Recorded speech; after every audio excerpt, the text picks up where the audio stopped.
Recibimos en la mañana, así son las cosas, a Oscar Testa, nuestro especialista en temas judiciales. Buen día, Oscar, ¿cómo le va? ¿Qué tal? Buen día. ¿Todo bien? Muy bien, muy bien. Muy ¿Todo bien. en orden? Sí, por supuesto. Bueno, perfecto. Hace mucho que no se produce una sucesión de reproches públicos con sanciones concretas a magistrados.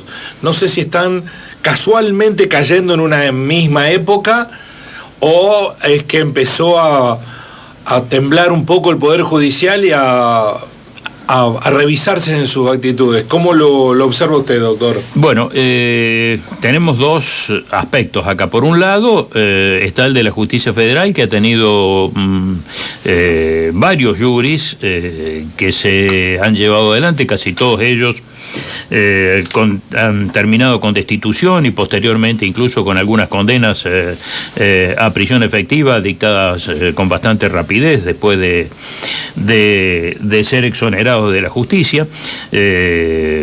Siguen los casos, de hecho el último es el de un juez federal de Córdoba que ha presentado la renuncia la semana pasada.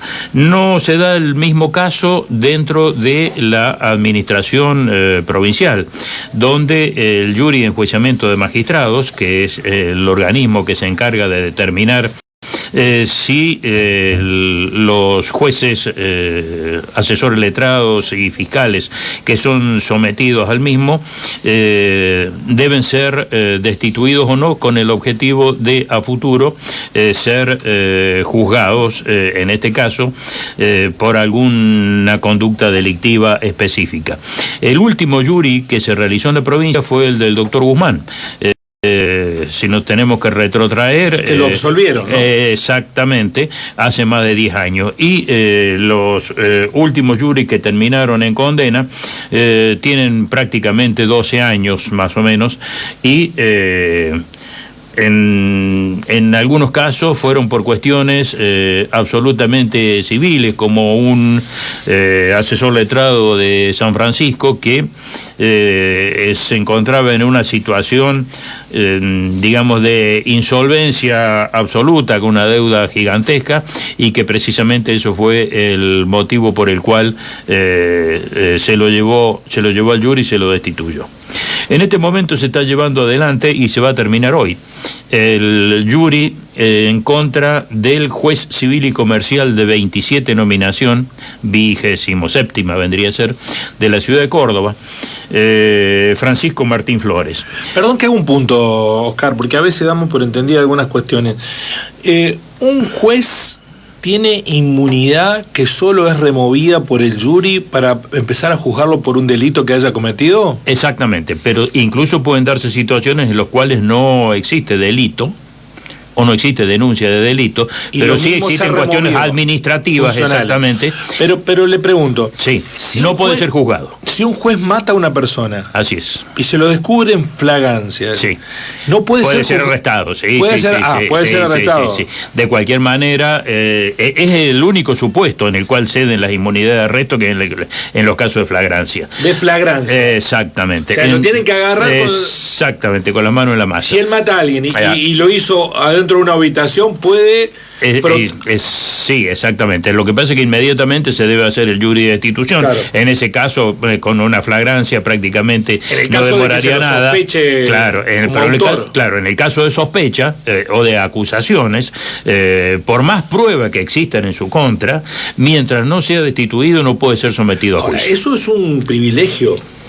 Sí, es un privilegio puesto también en protección de las falsas denuncias, porque si no sería bastante más simple todavía. Si ya caemos en situaciones en las cuales son inexplicables muchas recusaciones, con causa o sin causa, la política podría inventarle una denuncia para sacarlo de la cancha. Por supuesto, o también las grandes estructuras delictivas podrían llegar a presentar. De hecho, ha ocurrido con jueces que molestaban al macrismo, los limpiaron. Sí, seguramente que sí, y otros que también son consecuencia directa de la manipulación del poder político hacia el poder judicial, pasa por el no nombramiento dentro de la justicia federal en la cobertura de cargos que se realizan con subrogantes y traslados, que son jueces que no son los jueces de la Constitución, es decir, están puestos allí porque había alguna vacante urgente que cubrir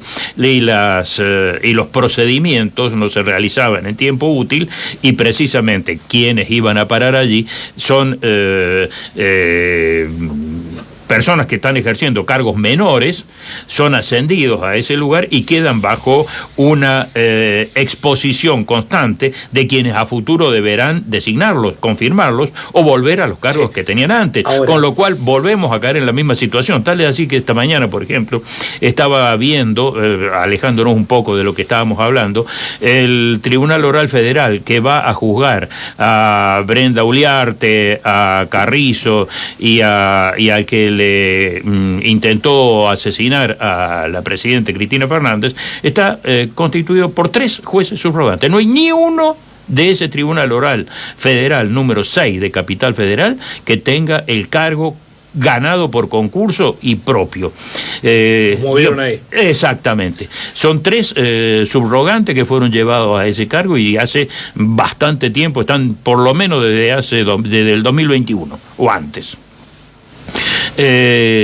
Bueno, lo que estaba diciendo... Retomemos, porque sí, es trascendente. Exactamente. Este caso del juez de 27ª nominación, los alegatos terminaron la semana pasada.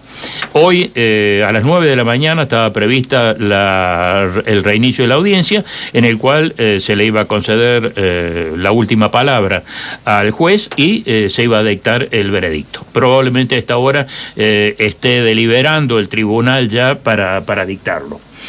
Este jury de enjuiciamiento empezó el día 13 de mayo, se citaron 20 y pico de testigos, y la causa que lo genera está dada por una denuncia de la ex esposa de Flores, que lo acusa, entre otras cosas, de lesiones graves, de amenaza, de abuso sexual con acceso carnal, es decir, una serie de conflictos de pareja de una gravedad tal que en caso de resultar condenado en un juicio penal, evidentemente va a terminar con una pena de prisión efectiva. Este hecho ya tiene varios años de tramitación. Flores se opuso, la elevación a juicio fue confirmada por el juzgado de control, fue confirmada por la Cámara de Acusación y fue confirmada por el Tribunal Superior. Por lo tanto, lo único que resta para poder llevar adelante el juicio es precisamente la finalización de el jury de destitución. Obviamente que si termina favorecido y no es destituido, ese juicio no se va a realizar nunca. No obstante ello, la defensa de Flores, que la ejerce el doctor Caferata Nores, ha hecho una serie de planteos de inconstitucionalidad al respecto, y entienden de que lo que correspondería sería la suspensión del juez, la realización del juicio y solamente la destitución en caso de resultar condenado, atendiendo al principio de inocencia que rige en todo este tipo de cuestiones. No es el procedimiento previsto en la legislación de la provincia, que establece que precisamente la destitución es el paso previo a la realización del juicio.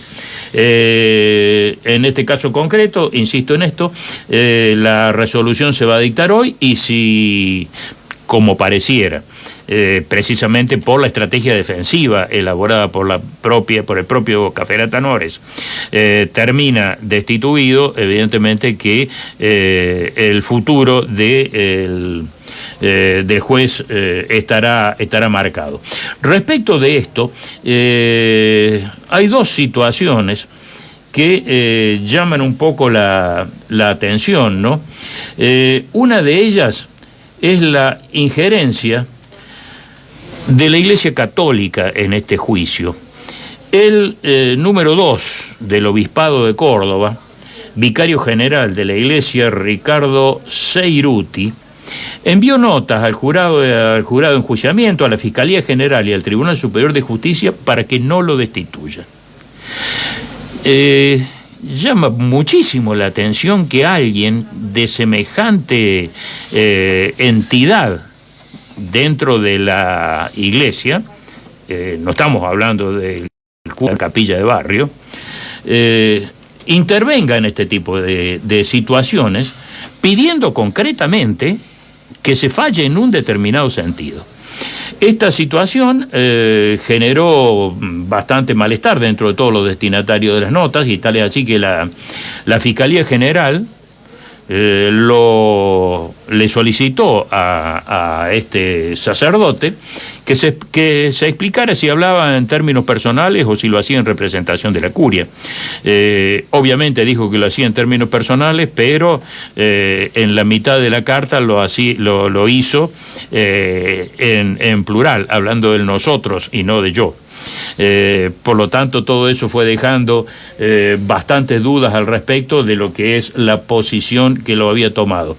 Pero en la carta habla de las virtudes cristianas del juez. Claro, pero hay algo que a mí me llama muchísimo más la atención de eso, porque en definitiva estaría defendiendo un feligrés, si se quiere. Puede encontrar hasta una razón. Dice: mi única preocupación era que al perder el padre, la fuente laboral, ¿qué ocurre con los 3 niños, hijos en el futuro, pensando en su sostenimiento? Eso realmente es absolutamente increíble, porque en ese caso concreto, ¿qué tendrían que gestionar ante la cantidad de chicos desamparados que viven en situaciones de marginalidad absoluta, cuando los padres están encerrados y viven de changas y están sostenidos por esas changas, o por el ejercicio de la prostitución de las madres o cosas por el estilo?